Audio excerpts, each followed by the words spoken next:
maternelle, l'absence d'antécédents de rubéole ou de vaccination antirubéoleuse, la notion de comptage, les symptômes type B, la sérologie positive chez la femme enceinte non vaccinée.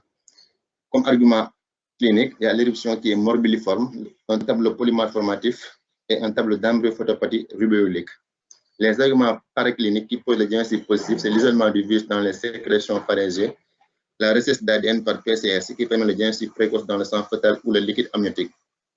La sérologie par la mise en évidence des anticorps de type IgM ou par le test d'inhibition à l'hémagglutination après 6 mois. Le diagnostic antinatal étant possible entre la 22 et la 23e semaine d'aménorrhée par dosage d'anticorps spécifiques de type IgM. Le diagnostic différentiel se fait essentiellement par la mononucléose infectieuse, la rougeole tantôt décrit, la mégalérythème épidermique, l'antivirose et l'adénovirus. Aussi, faire le diagnostic différentiel avec les aéronopathies cervicales dans le cadre d'une primo-infection toxoplasmique, les aberrations chromosomiques et les septicémies bactériennes devant les manifestations d'une rubéole congénitale évolutive. Comme diagnostic épiologique, le germe pathogène, l'agent pathogène qui est responsable de la rubéole est un virus de la famille des Togaviridae, unique représentant du genre de rubivirus. Sa taille varie entre 60 et 70 nanomètres. C'est un virus à ARN avec une enveloppe qui est fragile. Le réservoir est strictement humain. Les enfants d'âge préscolaire ou écolier, qui est principalement source de réservoir, les enfants atteints de rubéole congénitale évolutive sont contagieux longtemps, 6 à 18 mois plus tard. La porte d'entrée peut se faire par voie hématogène avec une transmission transplacentaire par voie aérienne supérieure pour la primo-infection rubéoleuse ou bien par voie directe avec contact avec des mains souillées par les sécrétions respiratoires. Les terrains sont le plus souvent les personnes non vaccinées et les femmes enceintes non immunisées. Le traitement, le but c'est de soulager le malade, éviter et traiter les complications. Le traitement est symptomatique le plus souvent des cas avec un repos, des antipyrétiques, des antalgiques, l'hydratation et l'interruption médicale de grossesse en cas de malformation fœtale. Le traitement préventif, d'abord la prévention primaire se fait par une meilleure protection contre la rubéole. La meilleure protection contre la rubéole reste la vaccination. La vaccination contre la rubéole est disponible sous 2 formes. Le vaccin monovalent contre la rubéole, appelé Rudivax, et le vaccin combiné avec des vaccins contre la rougeole, appelé ROR ou Plurix. La vaccination par le vaccin ROR est obligatoire chez tous les enfants. Elle se déroule selon le schéma vaccinal suivant. Première dose vaccinale vers l'âge de 9 mois et une seconde dose vers l'âge de 15 mois. Le vaccin contre la rubéole offre une protection de 95% contre l'infection dès la première dose. Dès la première dose vaccinale, la protection atteint pratiquement 100% après la deuxième dose. Les formes vaccinées dès la petite enfance, les formes vaccinées dès la petite enfance sont protégées pendant toute leur période de fécondité.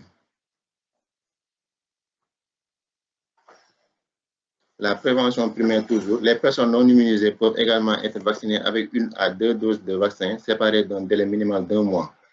Il y a une contre-indication d'injecter le vaccin pendant la période de la grossesse parce qu'il s'agit d'un vaccin un vaccin vivant atténué. Le contrôle de l'immunité est obligatoire lors de la déclaration de grossesse. En cas d'absence d'immunité, nouveau contrôle peut se faire à 20 semaines d'aménorrhée. La vaccination se fera sous contraception après la grossesse. Dans les mesures préventives secondaires, on peut utiliser les mesures d'hygiène qui sont recommandées à toute personne contaminée par le virus pour éviter la propagation de l'infection.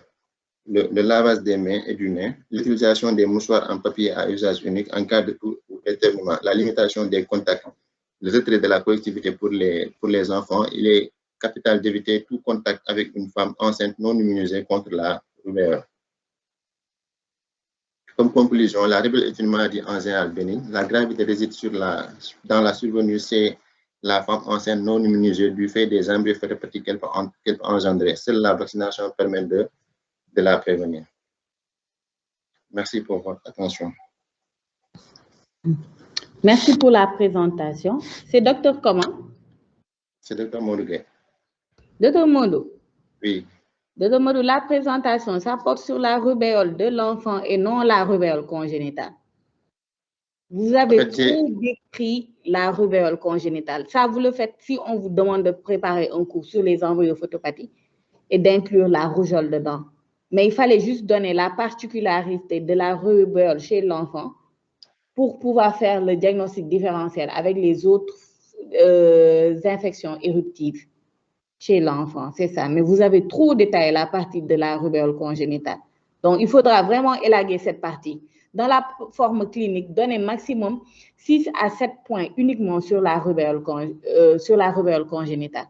Tout ce que vous avez donné là, ça va dans le cours des embryophotopathie, mais pas ici. D'accord? C'est ce qui a alourdi votre présentation. Parce que votre cours, on a l'impression que c'était sur la rubéole congénitale et non la rubéole de l'enfant.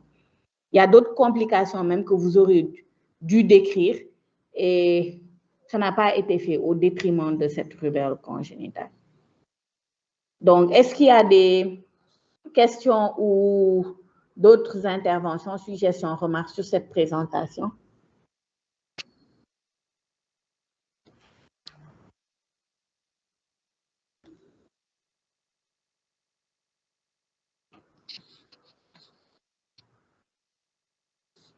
Vous êtes calme aujourd'hui ou bien vous avez sommeil?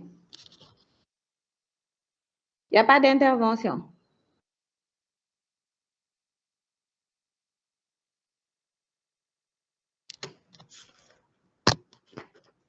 Bon, d'accord, s'il n'y a pas d'intervention, je vais apporter en fait quelques éclaircissements. Donc, il faut prendre note.